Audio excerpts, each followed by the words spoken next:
that you are back with us for another episode of Meet My Mississippi Authors and Artists, and we have a double treat with us today. I'm going to let them introduce themselves, and who are you ladies? Well, my name is Kat King, and just so you know, I'm the good twin, and she's the not-so-good twin. Well, my name is Margaret King, and just so you know, she is the good twin. Oh, okay. She's good, I'm better best.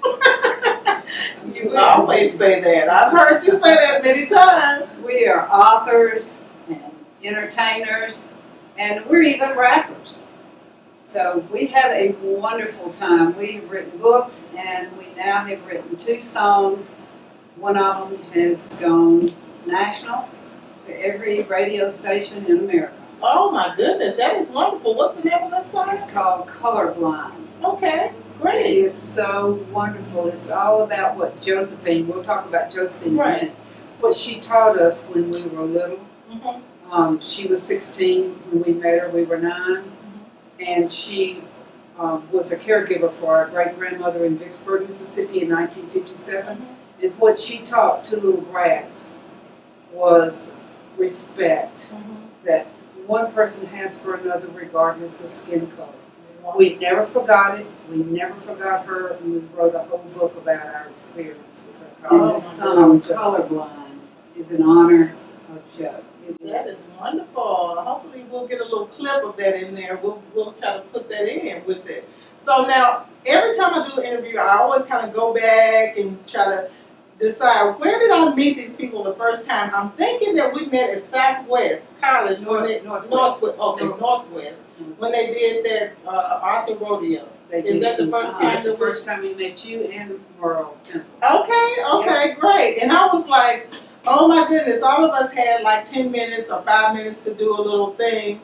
And I was after you two. And I was like, oh my goodness, really? Do I have to follow this? Right. Because you did a little rapping, you did just a whole performance. So I want them to get a little taste of what I had to go behind. So give us a little of that rap you do. Okay, wait a minute, y'all. They had on crowns, they had on cakes. They were just all of this. And then I had to come back and talk about my book, Reflections of a Mississippi Magnolia. Yes. Okay. Introduce yourself. Right. So we'll introduce ourselves to your audience, and we will do a rap that's called Acts 2:38. Okay. So we'll introduce ourselves first. Okay. How's it start? Good. All right. You ready? No, we are the King Twin Rappers. Yes. You ready? All right. Yeah. Good. We are the King Twin Rappers. K-Rappers for short. That's K-R-A-P-P-E-R-S. And that spells Crapper. That's the kind of rappers we are. So, Crapper rappers. That's good. We'll take any title you want to give us. But this is about divine intervention. It's called Acts 2:38. Here's our spin. You ready? Yeah, hit it.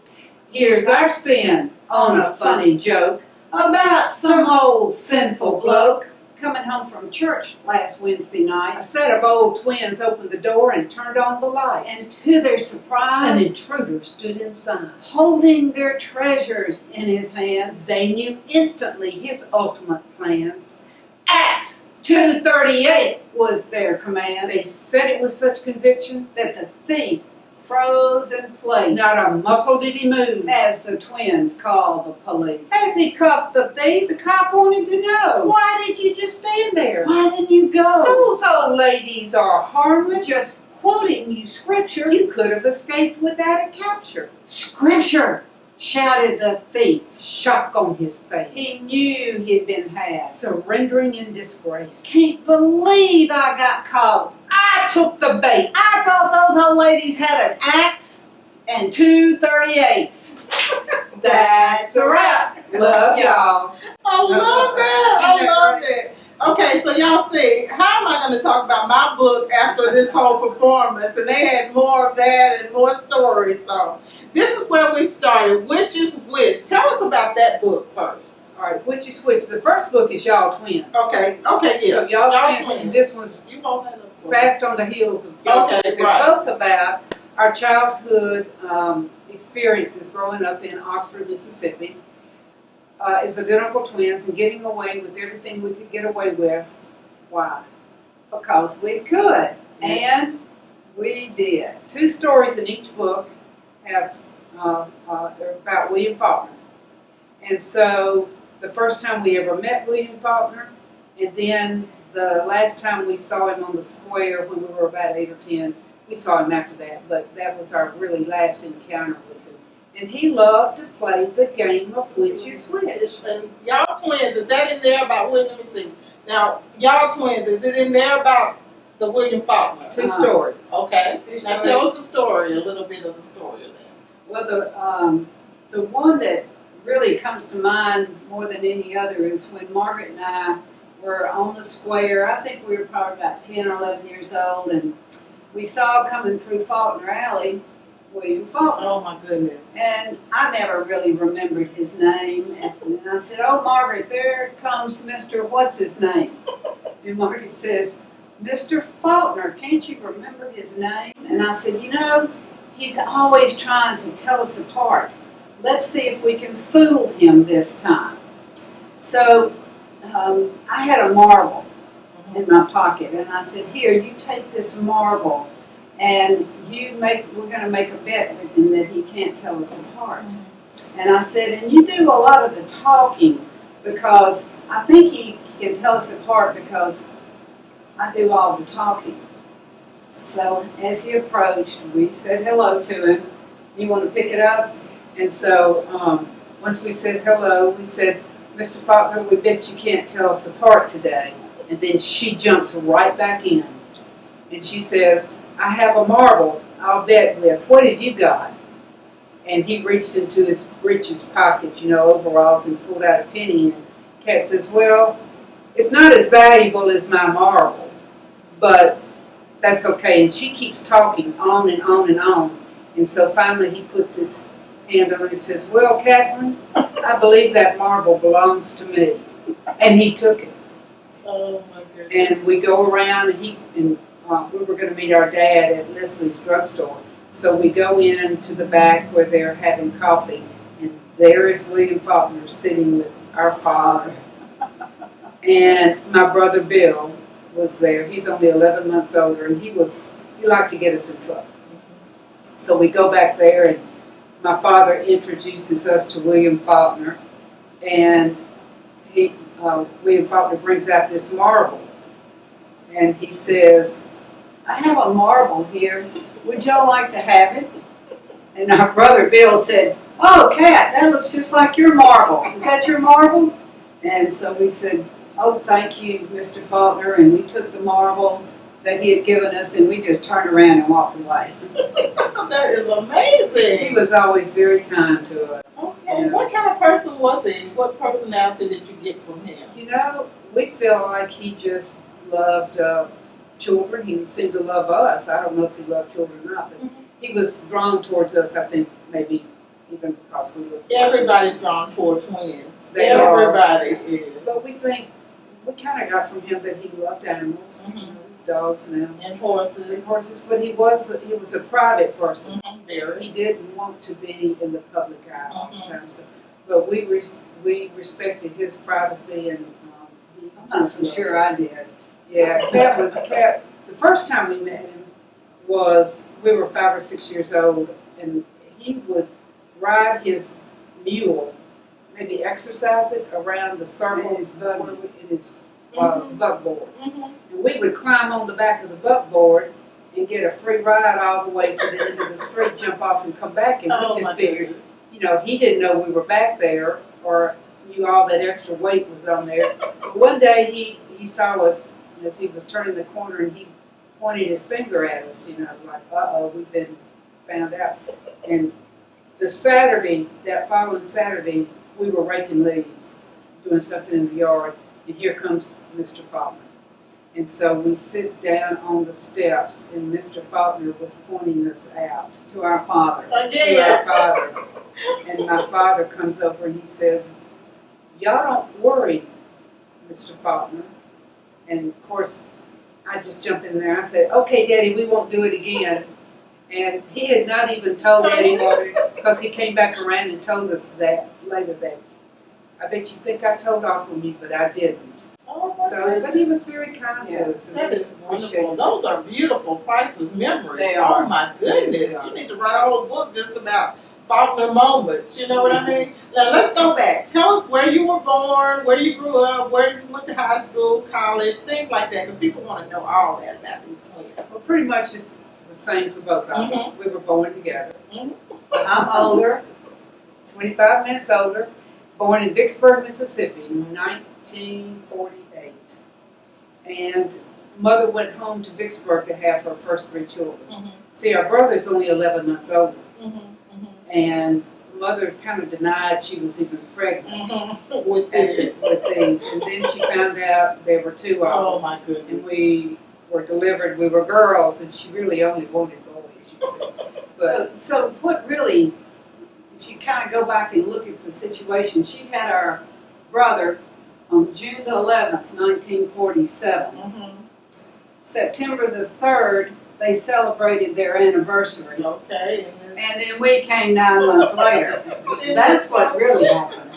and then we grew up in Oxford. We've lived there for 70 of our 71 years, pretty much. And then we both went to Ole Miss. Okay. And Kat became a teacher. I did too, but I didn't like it. So I got hired on with a federal judge, and I worked for the government for 30 years. And she has taught for 45 Wonderful. or Wow. something like that. That is wonderful. Now tell us, when did this writing journey start? When did you decide, okay, we're going to tell our twin story? You know, about the year 2000, our children, we've told these stories to them all of this time, and they kept saying, why don't you write the stories down, because we want to read them to our children and grandchildren in the years to come. Thank And goodness. so we figured they thought we were about to kick the bucket, so we decided we'd write them down. And it took us about 10 or 12 years to actually pick those stories back up and put the conversations into it and go back and realize exactly how the sequence of events and all. And I will tell you that we remembered stories differently. Okay. I remembered them the way they were. Kat remembered them the way that made her look the best. In other words, she's calling me a liar. No, she was a real rascal, and she wanted to look a little bit better at her stories than that actually happened. But we told the stories the way they were, and Kat really was a rascal. It is so amusing because my mother is a twin. My mother's twin has passed away, but there's always a spokesperson, and then there's the other twin that just. And we kind of reversed roles. Really? Because I was really the firstborn and the dominant Okay. twin as we were growing up. Okay. And she was kind of in the background, but now it's kind of reversed. A little my bit. goodness. It's more equal, I'd say. I'm not the. But yeah, it's fine. Okay, now tell us about y'all twins. Give us just like a brief overview of what's all in y'all twins. Just growing up and Really, in Y'all Twins and Witches is just little stories of situations we got into Okay. and how we got out of them. The first time back in those days, you called it a brassiere. And at the age of 10, Mother, in the summer of when we turned 10, she said, now girls, y'all can't go Jaybird anymore. Okay. And Jaybird to us was, you know, you had shorts on, Right. and that's about it. Mm-hmm. And so she said, now you have some brassieres back in the bathroom, y'all go put them on. We didn't have a clue how to put them on. I think I put mine on backwards. So just funny stories They about are. shaving for the first time. Just such fun. And if you're a twin, you have to have these books. You have to have them. My mother, when I met you all, I said my mother has to get them. She loved them, and she was like, "Oh, thank you so much." So every twin has to have these books. So y'all twins need to buy this book, take pictures, and send it to them. Yeah. We would So love give that. us your website also before we even go any further. Do you have and your email, website and email? y'alltwins@gmail.com. Okay, very good. And your website? Do you have a website or anything? I think that was a website. Okay. We have That's somebody the who email. controls okay, all that. great. Well, we'll get all that. So give us some more. Our Josephine. Now this Okay. is a special This book. is the book. Yes. We are still trying to make this one into a movie. Yes.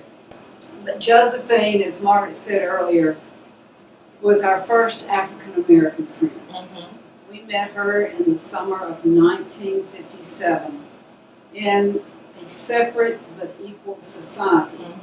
We were 9 years old. We Mhm. didn't even know what separate but equal. Mhm. We just lived our lives getting in trouble all the time. Mm-hmm. And we did not know what the term separate but equal meant. Mm-hmm. But Josephine did at age 16. Mm-hmm. And the things that two little white girls could do, Josephine couldn't do. Mm-hmm. And we didn't understand why she had to walk behind us, as the cover shows us. She had to walk behind us up the sidewalk. Mm-hmm. In fact, she said when she walked in front of a white school, she actually had to cross the street, walk down the street, then she could cross back over. Mm-hmm. So we could not understand, and as you can see in this cover, that we're looking back, talking to Josephine, which kind of irritated us because we wanted her, come on up here, Josephine, and walk with us. Mm-hmm. And she said, no, girls, I can't do that. Mm-hmm. Well, why can't you do that? Mm-hmm. She said, well, I just can't do it. And I'm not going to get in trouble because of you two rascals. Mm-hmm. And so the things that she could do, that we could do, that she couldn't do, Mm-hmm. she had to go into the library through the back entrance. Mhm. And we just couldn't comprehend why. Mm-hmm. Now, the good thing is she didn't judge us. She showed us the inequalities of the time through her eyes. Mm-hmm.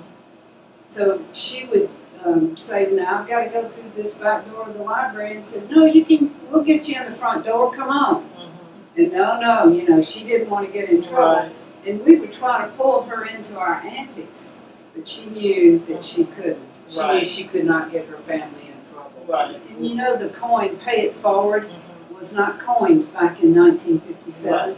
But as we look back on our experiences with Josephine, we realize that she paid forward to two little 9-year-old girls respect. That is such a beautiful story. And then you all did something with the family or bought a hat, Well, made a fundraiser. What we're was trying to sell as many books as we can, and the song Colorblind Mm-hmm. that we it's in all of the radio stations Mhm. now. The proceeds from all of that go to help build, but I think now we're talking about buying her a house. Okay. So if we have 200,000 downloads on Colorblind, the song Colorblind by Trey Wonderful. Edwards, then we would be able to build her house. And let me tell you who scored or helped our Okay. co-writer on Colorblind. I don't know if you know the name, Geron, Geron Davis. Mm-hmm. He composed Standing on Holy Ground for Barbara Streisand. Oh my goodness. He's our co-writer. Wow. Oh Of my course, goodness. We wrote the song and he adapted it to the music, and it's just absolutely Oh my beautiful. goodness. Well, we're definitely going to give a link so that everybody can go and they need to buy it so we can help this whole worthy Absolutely. cause. So that is wonderful. When you all had the signing at Square Books, she and her family came or They something? did. Okay. Josephine was with us and her family came with us too. Mhm. And how does she feel about the book? And She feels like she's a little famous. You're right. A little celebrity in Vicksburg, Mississippi. I love that. And she is, and in our eyes, she will always be That a is celebrity. wonderful. And how old is she now? She's 78. Okay, very good. Now tell us about these other books. Okay, the backyard The backyard. camp out. Tell us. These Okay. two books are written for children in the second, third, fourth, depends on your ability of reading. Okay. They're on the AR list. Okay. And the Boo takes place on Halloween night. It's a two-book series about a set of twins, Okay. Maggie and Kathy. And they have an older brother who's 11 months older, Mhm. Billy. And Billy is always trying to get the twins in trouble and always aggravating. So Boo takes place on Halloween night. Okay. And where does it take place? Mostly in the cemetery. Okay. Is it a city here in it's in Oxford. Oxford? Yeah, that's what I was thinking. Okay. That's And they try to scare the bejeebies out of us, but Okay. we get them back. Okay. so then Wonderful. The backyard campout takes place when the twins are 10 years old. And again, my brother is having a birthday party and he has one guest to camp out. Well, the girls get to camp out in the other part of the backyard. And it's everything they do to try to scare us, take us over to the haunted house and just things like that. So it's a lot of fun. And revenge is oh so sweet. and they're based on true stories. Okay, so these are in the school, you say on the AR list and all that. That is wonderful, and that's every author's dream. You know, to get it to the kids and to get them to love reading like we do, because we basically write because we love to read. When we go into the schools and talk to the kids, we have on our capes and our Right, crayons, proud. and we go in and we talk to them about our books, and we have an anti-bullying wrap too. So we go in and try to talk with them about reading and not bullying and all kinds of things. Wonderful. Our next book, we hope, is the anti-bullying. Oh my We're in the goodness, process you of all are on working a roll. Okay, kicking and screaming. What is this? Well, these are about twins who are 5 years old, just about to go into kindergarten. Okay. And Dad and Mom informed them that they have to go get their shots in order to go to school. Mm-hmm. And it's Kid Kid and Cat. I'm the cat and she's I'm the the kid. Okay. and I go kicking and screaming all the way. And I'm aggravated at her because at the end, you know, we want to get an ice cream or a milkshake. Mhm. And I'm aggravated at her because I'm afraid that Daddy won't let us get the milkshake or the ice cream because she's acting up. But it's a cute book and it ends really nicely. Wonderful. Well, we have twins at all ages here. We have 5, 8, 10, 12. We have adults and all of that. So y'all, if you are twins, you have got to get this book. But everybody needs to read these books. But definitely if you're twins, you've got to have. A 10-year-old to 110 can read both of these books. All three of these Absolutely. books. All So of these are for everyone. It's just no bad words in them. Well, we're going to put their website up there and their email, and we thank you so much for joining us again for this double treat today. Double Thank trouble. you. Absolutely. Treat and trouble. Thank you from the Hill Country Network. It's inside me, girl, it's in the air. It's who I am through and through. It won't take long till it gets to you. It's everywhere. Mississippi magic is sweet molasses breeze.